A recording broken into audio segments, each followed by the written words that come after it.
Hey, Brewton-Parker family. I'm here with first-year head coach Leonard Epps and assistant coach Javon Coleman, and we're going to let y'all get to know them a little bit. First off, tell us where you guys are from and how your journey brought y'all to Brewton-Parker. So I'll start. I'm originally from Louisville, Kentucky. Kind of been a little bit all over the place. We just got here from Toccoa Falls in Toccoa, Georgia, and so we're pretty familiar with Georgia in general. But like I said, I've kind of been all over the place. Spent a year out in Arkansas, spent a couple years in Texas, a few years in Montana, and so all of that to say that we're here now. We're excited to be here. I'm originally from Biloxi, Mississippi. I was a student assistant at Mississippi State for 4 years there, coached high school ball, boys and girls, and junior high ball in Mississippi at Pearl Junior High School.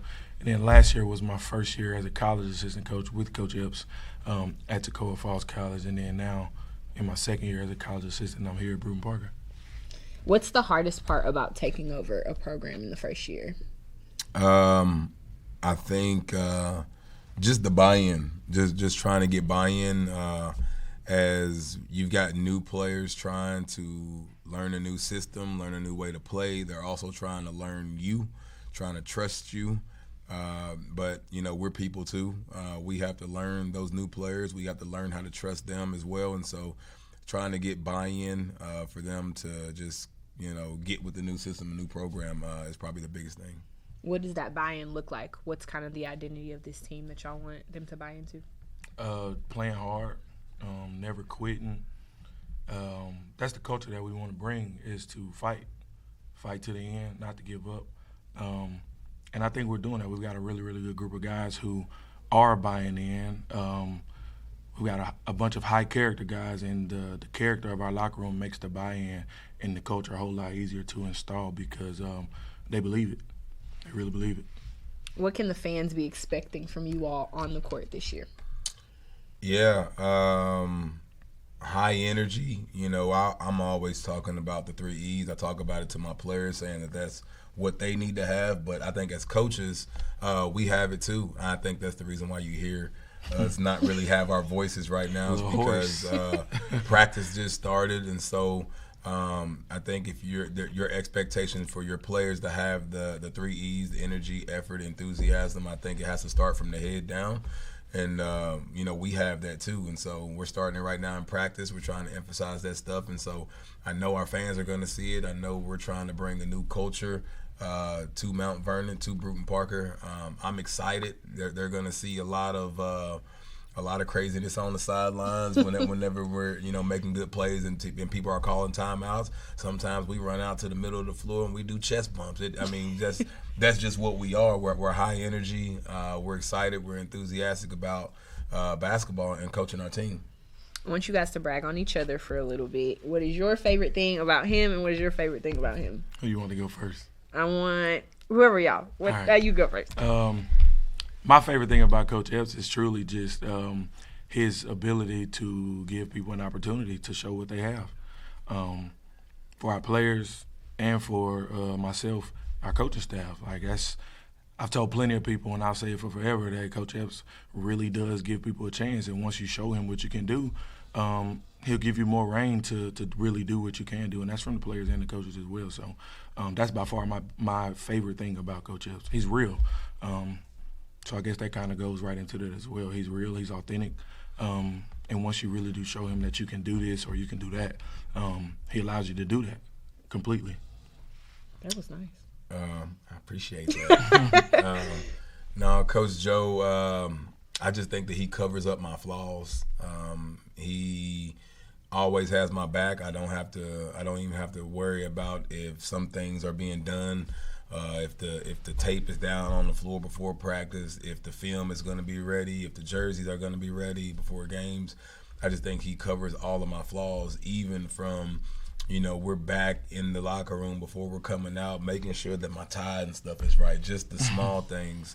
I think he's starting to learn how I am, but he's also a phenomenal coach, and I love the fact that if I step out of practice or if I'm late or if I have to do something, he can take over and pretty much run things. I've been saying it, and I'm going to continue to say it until somebody else starts to say it outside of my voice and my program, that he's probably one of the top assistant coaches in the country at this level and beyond. And, you know, I was always taught, like, make sure you give people their flowers when they deserve it, and I think he truly does. So I appreciate that. That was good. That was good. I know you have family and little nuggets at home, so tell us a little bit about home life for you. Man, my kids, Jaden and Malia, 7 and 9, they are crazy, and they're a part of our practice. They're a part of our program. They're a part of our family. And so, like, all the way down to, you know, they play sports, and so before practice the other day, we had them come in and kind of celebrate with the team on some of their accomplishments. My son just scored a touchdown for the first time this season.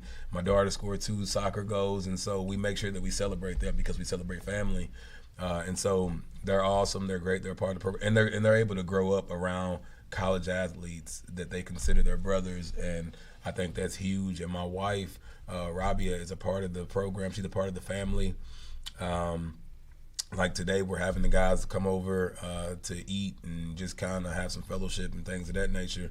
And so we're super excited to have my wife be a part of the program and kind of be like a mother to some of these guys that are away from families and in the home. And so we want to make this their home. So I love my family for being this family for our guys, whether they're away from home.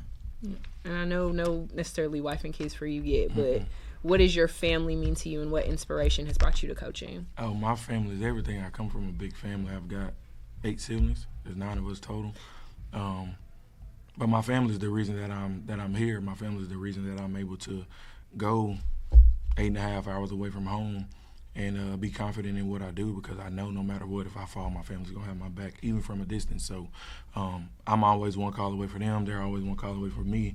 So there's no hesitation in making a move in a career or in my personal life or anything, because I know no matter what, then I have a very solid foundation in family, whether it's right here in Mount Vernon or at home in Biloxi. So my family's always with me. All right, and last thing I have for y'all, what is a successful season going to look like? At the end of the season, y'all want to look back and say, we did this, so it was successful for us in this first year. I think with us coming in and taking over a program, I think success looks like getting that buy-in, getting everybody to be on the same page, because I think it's not just about this year. It's about the next year and the next year. And so I think if we can do that, I think we will be successful. Also, one of our biggest mottos is bigger than basketball. And so I tell everybody, I tell all my parents, so if my parents are watching, they're kind of like, Coach said that.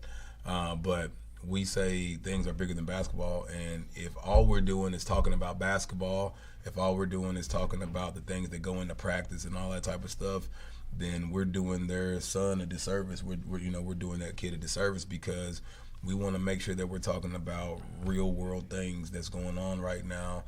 We want to make sure that we're talking about the grades. We place importance on the grades. We place importance on growing in your relationship with Christ. We place importance on you just becoming a better man, becoming a better person. And so those are the wins for me in my book, is that if we're helping guys grow, learn, and love each other, I think that's big. I mean, it's a win.